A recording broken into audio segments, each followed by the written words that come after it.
Quem está chegando para conversar conosco é a endocrinologista da Rede DASA, Fernanda Lopes. Fernanda, bom dia, bem-vinda. Bom dia, Ariane. Bom dia, ouvintes. Muito obrigada pela sua participação, e essa conversa que a gente tem é porque nesta segunda-feira, dia 26 de junho, é celebrado o Dia Nacional do Diabetes. E aí a gente tem uns dados impressionantes. A Sociedade Brasileira de Diabetes estima que existam hoje cerca de 13 milhões de pessoas vivendo com essa doença no Brasil, algo que representa quase 7% da população nacional. Fernanda, fala um pouquinho mais sobre o diabetes para a gente entender como começa e como se dá essa doença. Joia. Então, o diabetes, ele tem várias etiologias, né? Então, a gente vai falar do principal motivo, né? Que seria o diabetes tipo 2. Então, o diabetes tipo 2, ele acontece, só um pouquinho com um duplo retorno aqui. Então, ele acontece quando o paciente ele começa a desenvolver por conta da obesidade, né? O excesso de peso. Com isso, você tem aumento na resistência insulínica do paciente e, ao longo do tempo, ele desenvolve o diabetes. E essa é a principal causa. A gente também tem o diabetes tipo 1 na infância, que é uma doença autoimune, né? Mais frequentemente acontece em crianças e adolescentes. Doutora Fernanda, bom dia. Obrigado pela sua participação aqui na Nova Brasil FM. Os números também oficiais indicam que o Brasil está em 5º lugar na incidência do diabetes no mundo, perde para a China, Índia, Estados Unidos e Paquistão.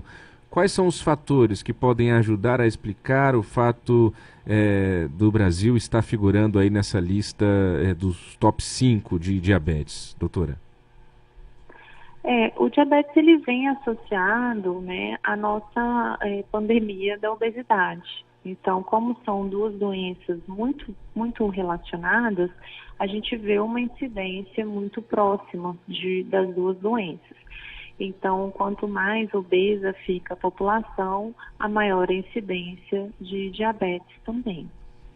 E doutora, a gente tem também aquela situação do pré-diabetes, não é? Quando que a gente identifica que de fato a pessoa está em uma situação de quase desenvolver essa doença, seja pelos hábitos de alimentação, seja pelos hábitos de vida?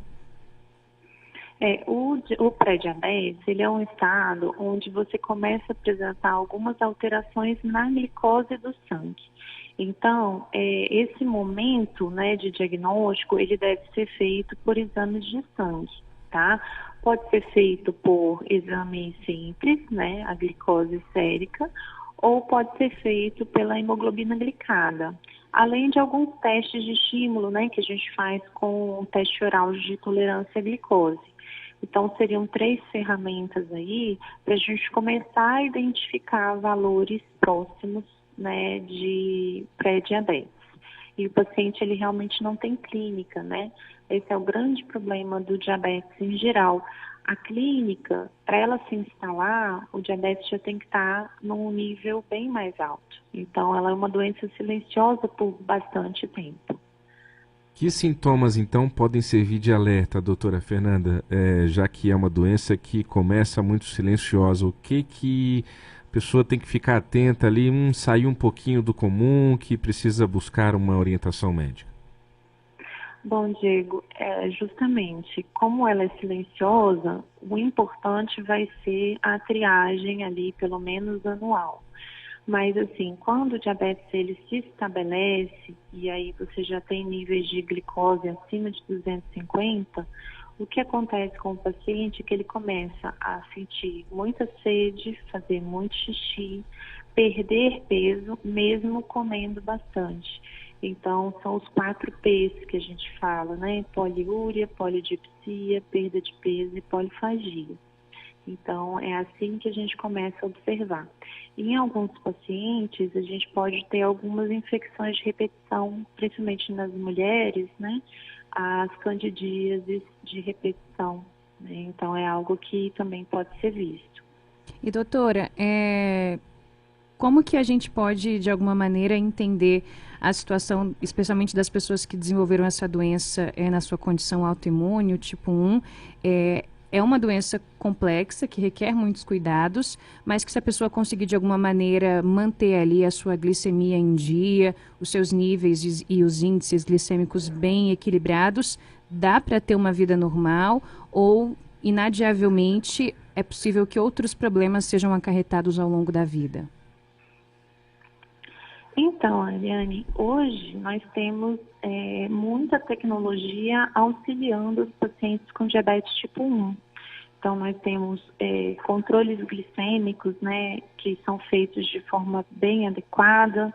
Nós temos hoje ferramentas como insulinas análogos que conseguem deixar muito bom o controle do diabético, mas mesmo assim a gente precisa que os próprios pacientes tenham uma participação muito intensa na sua condição, né, para que eles façam uma excelente monitorização e aplicação de insulina.